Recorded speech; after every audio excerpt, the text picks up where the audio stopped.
teman-teman semuanya, kembali lagi di channel aku. Hari ini kita akan membahas kaisar pertama yang di China, yaitu Qin Shi Huang. Mungkin banyak teman-teman yang tidak tahu tentang Qin Shi Huang dan Qin Shi Huang itu siapa. Teman-teman tapi tahu kan tembok besar di China yang kemarin kami pergi itu? Nah, tembok besar China atau Wanli Changcheng itu buatannya Qin Shi Huang. Dan juga patung tentara kuda di Xi'an itu juga buatan Qin Shi Huang. Qin Shi Huang adalah orang yang pertama menyatukan China dalam sejarah. Sebelum menyatukan China, China lagi berada di masa Chunqiu dan di masa berperang. Banyak negara-negara yang lagi berperang waktu itu. Pada masa Chunqiu dimulai 770 sebelum Masehi dan berlangsung selama 300 tahun. Sedangkan pada masa negara-negara berperang itu berlangsung selama 250 tahun. Qin Shi Huang lahir pada tahun 259 sebelum Masehi dan juga banyak orang yang tidak tahu nama aslinya Qin Shi Huang. Jadi namanya itu adalah Ying Zheng. Jadi marganya adalah Ying dan namanya Zheng. Sekarang di China sini hampir tidak ada yang bermarga Ying ya, bisa dikatakan tidak ada teman-teman. Marga Ying adalah salah satu dari 8 nama keluarga bangsawan di zaman kuno. Dan marga Ying juga merupakan keturunan dari Nyua. Nyua adalah dewa dalam mitologi di China. Dan Nyua seperti ini ya. Hingga saat ini di China sini dari 8 marga tersebut hanya ada sisa marga Yao dan marga Jiang.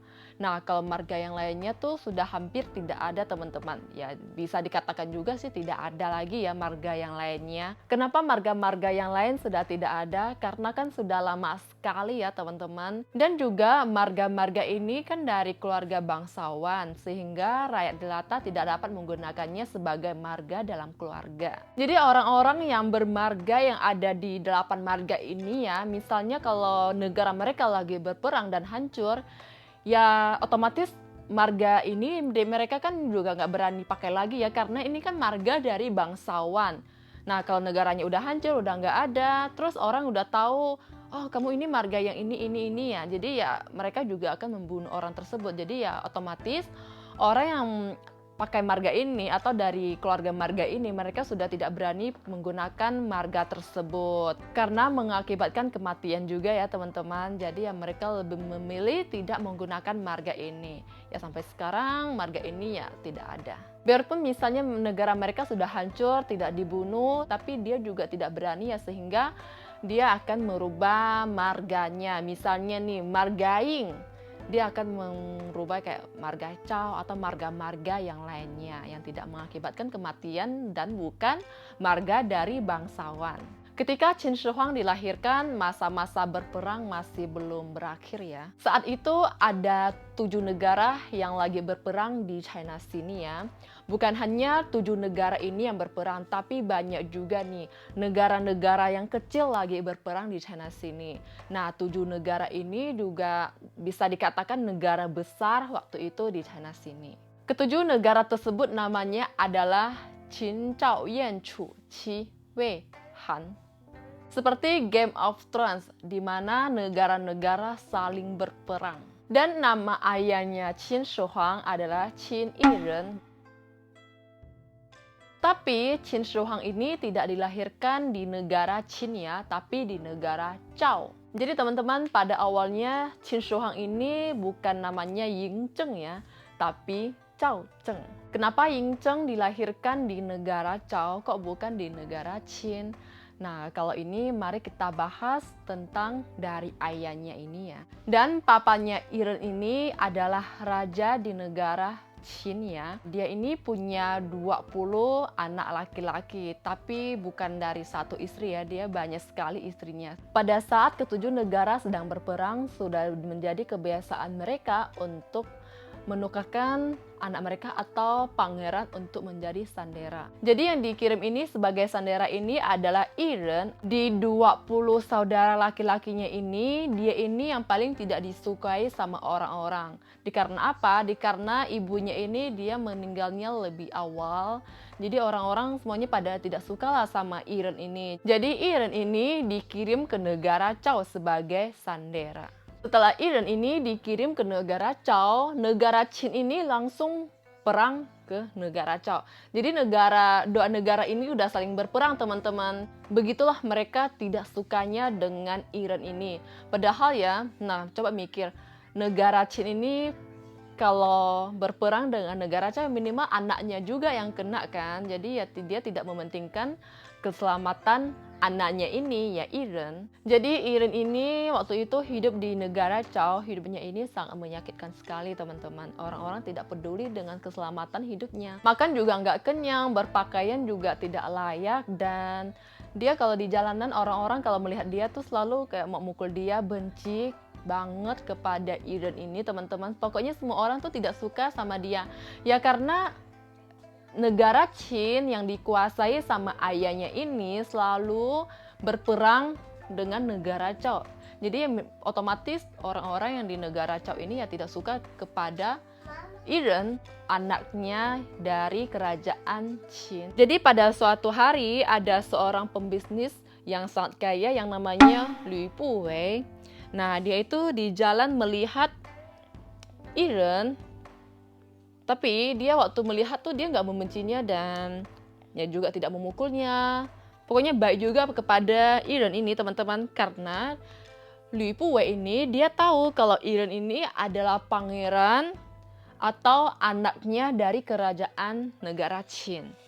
Jadi dia tuh mau dekat lah dengan si pangeran ini. Dia kenapa mau dekat dengan Iren? Karena biarpun dia seorang pembisnis yang kaya ya teman-teman, tapi pada zaman itu ya, biarpun pembisnis tapi juga tidak dihargai sama orang-orang. Kenapa orang-orang tidak menghargai dia? Karena dia seorang pengusaha yang tidak memproduksi barang, dia hanya membeli dan menjual barang. Jadi tidak ada kontribusi buat negara. Karena mereka mikir jika dunia ini penuh dengan pengusaha, maka orang-orang akan mati kelaparan. Orang-orang yang jadi pengusaha ini mereka tidak memproduksi kembali barang-barangnya, hanya menjual. Lü Puwei ini makin dekatlah dengan Iren, senangin dia, ajak dia bermain, keluar. Nah, suatu hari Lü Puwei ini ajak Iren main ke rumah Lü Puwei ya, untuk makan dan minum-minum arak lah begitu. Iren ini ya melihat ada seorang cewek atau perempuan di rumahnya Lü Puwei. Mungkin ini adalah ceweknya Lü Puwei ya, tapi bukan status istrinya begitu. Nama cewek ini namanya adalah Lü Puweiji. Iren ini jatuh cinta atau kayak tertarik dengan cewek ini. Lalu ya teman-teman, Iren ini langsung meminta cewek ini kepada Lü Puwei. Terus Lü Puwei tentu saja dia merasa nggak nyaman lah, mau gimana pun itu kan ceweknya ya. Tapi Iren ini tidak tahu kalau Lü Puweiji ini adalah ceweknya dari Lü Puwei. Dia nggak tahu teman-teman. Dia mungkin mikirnya cewek ini hanya kayak untuk menyenangkan mereka lah di rumah, mungkin kayak seorang penyanyi atau penari. Terus Lü Puwei berpikir dan berkata, "Oke, perempuan ini aku kasih ke kamu." Kenapa dia mau kasih perempuan ini ke Iren? Lü Puwei ini punya tujuan tersendiri. Lü Puweiji atau perempuan ini sebenarnya nama aslinya adalah Zhao Ji. Nah, waktu Lü Puwei kasih perempuan ini kepada Iren, sebenarnya perempuan ini itu dia lagi hamil ya teman-teman. Terkejut banget kan? Tapi si Iren ini dia tidak tahu atas kehamilan perempuan ini. Jadi mereka bersama dan tidak lama kemudian Zhao Ji ini dia melahirkan seorang anak laki-laki yang bernama Qin Shi Huang Ying Zheng. Tapi sejak Zhao Ji ini melahirkan seorang anak, perilaku Lü Puwei ini agak berubah. Lü Puwei ini dia sudah tidak ajak Iren pergi makan-makan, jalan-jalan, minum-minum. Lalu Lü Puwei ini mulai membicarakan hal-hal serius kepada Iren. Dia ini langsung bertanya kepada Iren, "Kamu mau nggak atau bersedia tidak kalau aku bantu kamu pulang ke negara Qin?" Terus Iren dia mendengar pertanyaan seperti itu, tentu saja Iren dia senang lah teman-teman kan. Dia langsung berjawab, "Baiklah, aku setuju. Karena aku di sini kehidupanku tuh tidak bagus, sangat menyakitkan bagi aku kalau aku hidup di negara Zhao ini." Ya jadi Lü Puwei ini langsung bilang, "Ya udah, baiklah, aku akan membantu kamu dan aku akan juga membantu kamu sebagai raja di negara Qin. Kenapa dia mau membantu Iren? Karena mungkin dia juga membantu putranya. Karena dia kan seorang perusahaan yang kaya ya, pembisnis yang kaya maksud aku. Jadi dia bisa membantu pangeran yang mana saja menjadi raja yang dia inginkan. Lalu Li Puwei kasih Iren 500 emas ya. Kita tidak tahu 500 emas itu berapa banyak uang, tapi yang aku tahu pasti itu uangnya sangat banyak. Kemudian Lu Puwei sendiri dia menghabiskan 500 emas untuk dirinya sendiri, membeli harta karun, dia pergi ke negara Qin, menjalin hubungan atau mencari hubungan dan bertemu dengan Nyonya Huayang.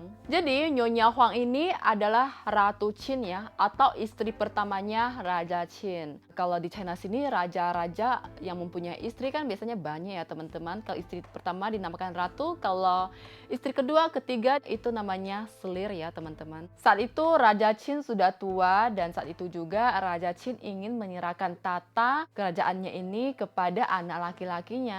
Tapi Nyonya Huangyang dia tidak mempunyai anak teman-teman. Jadi dia berniat mengangkat seorang anak. Sedangkan istri Raja Qin ini kan mempunyai banyak anak ya teman-teman. Kalau Ratu Qin atau Nyonya Huangyang ini tidak mempunyai anak, minimal tata kerajaannya Raja Qin ini ya jatuh ke anak dari istrinya yang kedua, ketiga begitulah. Jadi otomatis kalau dia sudah menjadi raja, mamanya ini ya dia seorang ratu teman-teman. Jadi Nyonya Huayang dia takutlah teman-teman statusnya tidak terjamin kalau Raja Qin suatu saat akan meninggal. Jadi dia selalu ingin mencari seorang putra. Lui Puwei ini berkata dengan Nyonya Huang kalau di negara Cao ada seorang pangeran yang berasal dari negara Qin Anda begitu. Dia itu pergi ke negara Cao menjadi sandera. Dia ini bernama Iren. Iren ini orangnya sangat baik, karakternya juga baik. Jadi sangat cocok menjadi anak angkat Anda. Lalu Li Puwei ini berkata lagi, kalau dia sudah menjadi anak angkat Anda, minimal ya status Anda sudah terjamin.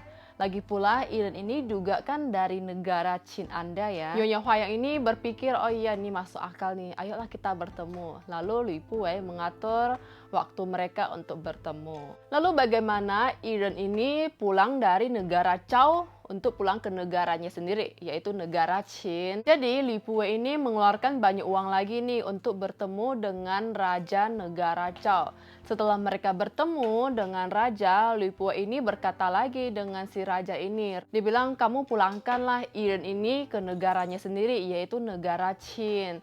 Lagi pula dia di negara ini, negara Qin juga akan selalu berperang dengan negara Cao. Lagi pula Iren ini di negara sini juga tidak ada gunanya. Jadi kalau dia pulang ke negara Qin, nah dia ini akan menjadi anak angkatnya Nyonya Huayang dan kemungkinan akan menjadi raja negara Qin. Setelah Iren ini menjadi raja negara Qin, dia tidak akan berperang lagi nih dengan negara kamu, yaitu negara Cao begitu. Lalu Raja Cao ini berpikir, oh iya nih masuk akal juga. Lalu Li Puwei ini berkata lagi dengan Raja Cao ini, katanya nanti kalau Iren menjadi Raja Qin, dia akan selalu ingat kebaikan yang Anda lakukan kepada Iren ini. Lalu Iren membawa keluarganya, bawa istrinya, bawa anaknya pulang ke negara Qin ya. Nah Li Puwei ini tahu kalau Nyonya Huayang ini adalah orang dari negara Chu. Li Puwei ini suruh Iren berpakaian dari negara Chu dan berbahasa dari negara Chu kepada Nyonya Huayang. Nah Nyonya Huayang ketemu nih dengan Iren, melihat dia berpakaian orang Chu, bahasanya juga bahasa dari Chu, dia tuh sangat bangga, senang dan terharu banget nih kepada Iren. Kenapa Nyonya Huayang ini dia orang dari negara Chu mau menikah di negara Qin?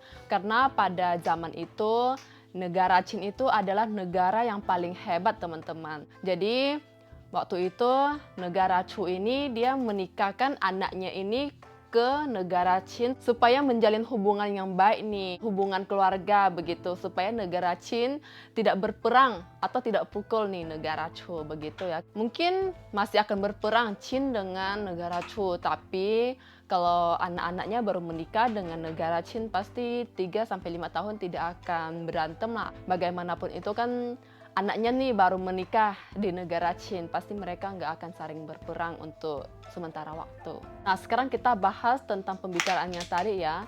Lalu Nyonya Hayang ini menerima atau mau nih mengangkat Iren ini sebagai anak angkatnya. Dan juga kan Raja Qin ini sudah tua ya teman-teman, sudah saatnya juga tata rajanya ini diturunkan kepada anaknya. Nyonya Hayang ini kepada Raja Qin, lihat nih, aku ada anak angkat begitu. Dan anak ini Iren juga anak kamu. Dia ini layak menjadi raja. Jadi kamu harus jadikan dia raja di negara Qin ini. Dia sudah lama di negara Zhou berkontribusi pada negara Qin. Jadi anak kamu ini Iren layak menjadi raja. Lalu Raja Qin ini juga berpikir, oh ya benar nih, masuk akal juga. Waktu itu Iren bawa keluarganya pulang ke negara Qin. Iren sudah berumur 30 tahun dan anaknya Icheng sudah berumur 10 tahun. Tidak lama kemudian ayahnya atau Raja Qin ini meninggal teman-teman. Lalu Iren menjadi raja di negara Qin dan Iren juga memenuhi janjinya kepada Li Puwei. Kalau Li Puwei ini menjadikan dia raja di negara Qin, maka Iren ini akan menjadikan dia, kalau dibilang sekarang tuh kayak wakil presiden ya teman-teman. Jadi sama-sama lah mengatur di negara Qin. Menurut teman-teman, Li Puwei ini hebat nggak? Dia ini seorang pembisnis yang tidak dihargai orang-orang dan dia bisa membantu Iren ini sebagai raja di negara Qin. Dia membantu Iren ini juga seperti investasi ya, dan investasinya ini sangat berhasil. Dari seorang pembisnis yang biarpun kaya tapi tidak dihargai orang-orang, lalu langsung bisa menjadi wakil raja negara Qin. Tapi sayang dan kasihannya teman-teman, Iren ini menjadi raja 3 tahun dia langsung sakit meninggal. Dan waktu itu anaknya Icheng, dia baru umur 13 tahun. Icheng inilah yang meneruskan kerajaan ayahnya. Gak lama Iren meninggal, Cao Ji ini dekat lagi nih dengan Li Puwei. Teman-teman kan masih ingat ya. Cao Ji dengan Li Puwei ini kalau kita sekarang ngomongnya kan waktu itu kan dia pacaran ya. Memang bersama begitu. Dan setelah Iren meninggal kan semua urusan dan perkataan di negara Qin ini kan harus lewat Li Puwei. Jadi Li Puwei lah yang kayak berkuasa. Biarpun anaknya Iren, Yingcheng ini sudah menjadi raja pada umur 13 tahun, tapi kan dia masih kecil gitu teman-teman. Jadi masih belum terlalu paham lah dengan masalah negara Qin. Dia nggak bisa atur lah. Tapi tentu saja ya Li Puwei ini tidak mau dengan Cao Ji karena dia nggak mau rahasia ini ketahuan sama orang-orang. Rahasia ini kan hanya mereka berdua saja yang tahu ya. Nah, kalau sampai ketahuan nih sama orang-orang, Li Puwei ini akan dipenggal kepala. Dan Li Puwei sampai saat ini kan juga tidak mudah ya teman-teman, bisa menjadi wakil raja di negara Qin. Jadi dia tidak mau semuanya masalah ini rumit dan menjadi kacau. Lalu Li Puwei mencarikan seorang laki-laki nih untuk Cao Ji. Cowok ini bernama Liao Ai, dan Liao Ai ini disuruh sama Li Puwei berpakaian seperti seorang kasim dan melayani Cao Ji ini. Setelah mencari seorang laki-laki nih buat Cao Ji, Li Puwei ini langsung menyuruh mereka tinggal di tempat-tempat yang jauh nih, supaya orang tidak tahu. Li Puwei mengabdikan untuk membantu Yingcheng mengembangkan militer dan juga mempersiapkan penyatuan 6 negara di masa depan. 10 tahun kemudian, Yingcheng yang sudah berumur 23 tahun ada yang melaporkan bahwa Cao Ji atau mamanya ini hidup bersama dengan kasim palsu dan sudah mempunyai 2 anak.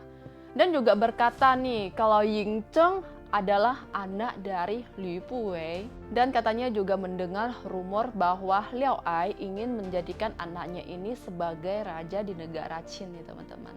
Setelah Yingcheng mendengar ini, dia langsung mengirim nih orang untuk menangkap Liao Ai. Setelah menangkap Liao Ai, kedua anaknya itu langsung dimatikan di depan mukanya Liao Ai. Dan Yingcheng kasih Liao Ai hukuman pemisahan kereta. Apa itu hukuman pemisahan kereta? Pemisahan kereta adalah mengikat kepala, tangan, dan kaki dengan menggunakan kendaraan yang digerakkan dengan kuda, menarik ke arah yang berbeda. Kudanya ini biasanya terdiri dari 4 atau 6. Lalu Liao Ai meninggal dan Cao Ji juga dijadikan tahanan di rumah. Selamanya dia tidak diizinkan untuk keluar. Karena masalah ini, Ying Cheng juga berpikir nih untuk membunuh Li Pue. Alasan pertama dia mau membunuh Li Pue karena Li Pue ini kan yang memperkenalkan Liao Ai kepada ibunya. Dan yang kedua, waktu Ying Cheng masih kecil, apa-apa tuh harus mendengar Li Pue lah. Jadi Ying Cheng dia tidak bisa membuat keputusan sendiri. Nah, karena ada alasan ini, Ying Cheng ada nih kesempatan untuk mengusir Li Pue atau membunuh Li Pue karena masalah ini. Karena Li Pue memiliki banyak orang bawahan, jadi banyak orang yang datang untuk belas kasihan dan menyuruh Ying Cheng jangan membunuh Li Pue. Jadi Ying Cheng tidak jadi membunuh Li Pue dan Li Pue ini juga dijadikan tahanan di rumah seperti Cao Ji yang tidak diizinkan keluar. Walaupun begitu ya, sudah jadi tahanan di luar tidak boleh diizinkan keluar, tapi setiap hari masih banyak orang-orang yang berdatangan dan melihat Li Pue ini teman-teman. Dan juga masalah-masalah negara Qin kayak kejadian-kejadian di luar, orang-orang masih kasih tahu kepada Li Pue ini. Jadi Li Pue juga tahu ya keadaan-keadaan atau masalah di luar biarpun dia di rumah ditahan. Ying Cheng merasa Li Pue ini tidak bisa ditahan dan juga tidak bisa dibunuh teman-teman. Jadi Ying Cheng mengirim Li Pue ini ke tempat perbatasan. Nah, tempat perbatasan ini kehidupan dan lingkungan di sana itu tidak bagus. Ying Cheng mengirim Li Pue untuk ke perbatasan juga salah satu hukuman buat dia ya. Dan sebelum Li Pue pergi, Ying Cheng menulis surat buat Li Pue. Isi pesannya adalah, kamu tidak ada kualifikasi untuk mengurus negara Qin. Dan Li Pue membaca ini, dia langsung meminum racun, bunuh diri di dalam perjalanan menuju perbatasan. Setelah Li Pue meninggal, Ying Cheng juga pergi ya untuk menghadiri pemakaman dia. Kenapa Ying Cheng ini masih mau pergi melihat pemakaman dia atau menghadiri ya? Padahal Ying Cheng ini sudah benci banget sama Li Pue. Karena Ying Cheng ini dia mau lihat di pemakaman Li Pue siapa yang menangis dan siapa yang tidak menangis. Nah, kalau orang yang menangis dia langsung bunuh orang yang lagi menangis. Kalau orang yang tidak menangis, Ying Cheng akan keluarkan orang-orang ini dari negara Qin dan selamanya tidak bisa masuk di negara Qin. Di tahun Li Pue meninggal ini, Ying Cheng sudah berumur 25 tahun ya. Dan 5 tahun kemudian Ying Cheng sudah berumur 30 tahun. Di umurnya yang 30 tahun ini, Ying Cheng langsung menyerang 6 negara ya. Umur 31 tahun dia memusnahkan negara Han, umur 32 tahun dia memusnahkan negara Cao, umur 35 tahun dia memusnahkan negara Wei, 37, 38, 39 dia memusnahkan negara Chu, Yanqi, 3 negara ini. Menggunakan waktu 13 tahun ya, jadi 6 negara ini langsung berubah menjadi negara Qin. Pada waktu itu ibu kotanya Qinguo berada di sekarang ya, China, Shanxi, Xianyang. Ying Cheng menjadi kaisar pertama dalam sejarah China. Dulu kita panggilnya raja, kalau sekarang kita panggilnya kaisar ya. 10 tahun kemudian Ying Cheng berumur 49 tahun dan di umur 49 tahun ini Ying Cheng meninggal dunia. Biarpun hanya 10 tahun menjadi kaisar, tapi Ying Cheng ini dia membuat banyak hal yang hebat. Ia menyatukan penulisan 7 negara, mata uang, ukuran, dan skala, serta beberapa kebijakan dan sistem, seperti pembagian provinsi, kota, kabupaten, kecamatan, dan desa. Semua gubernur, wali kota semuanya diutus oleh pemerintah pusat. Keluarga yang menjadi gubernur atau wali kota, keluarganya ini harus berada di ibu kotanya yaitu tadi Shanxi Xianyang ya. Mengapa? Karena untuk mencegah pemberontakan. Dan orang-orang kaya juga harus tinggal di ibu kota ya, juga mencegah pemberontakan. Dan juga mengumpulkan atau mengambil semua besi-besi dari rakyat untuk menjadikan lonceng besar. Mengambil besi-besi ini dari semua rakyat juga mencegah supaya rakyat tidak membuat senjata yang berbahaya ya teman-teman. Dan hal yang hebat Ying Cheng buat ini adalah Wanli Changcheng atau tembok besar China ya. Jadi sebenarnya ya teman-teman, sebelum 6 negara disatukan, setiap negara ada sedikit tembok besar. Setelah disatukan, Yingzheng menyambungkan tembok besar ini menjadi terhubung. Jadi menyatukan tembok besar ini untuk bertahan melawan musuh yang datang. Yingzheng juga suka membangun istana. Dia berencana mau membangun 700 istana di Xianyang atau di ibu kotanya ya. Tapi sebelum selesai dibangun, Yingzheng sudah meninggal duluan. Istana terbesar yang dibangunnya disebut Istana Afang. Tapi Istana Afang ini belum selesai dibangun, Yingzheng ini ya sudah meninggal. Setelah Yingzheng meninggal, terjadilah pemberontakan.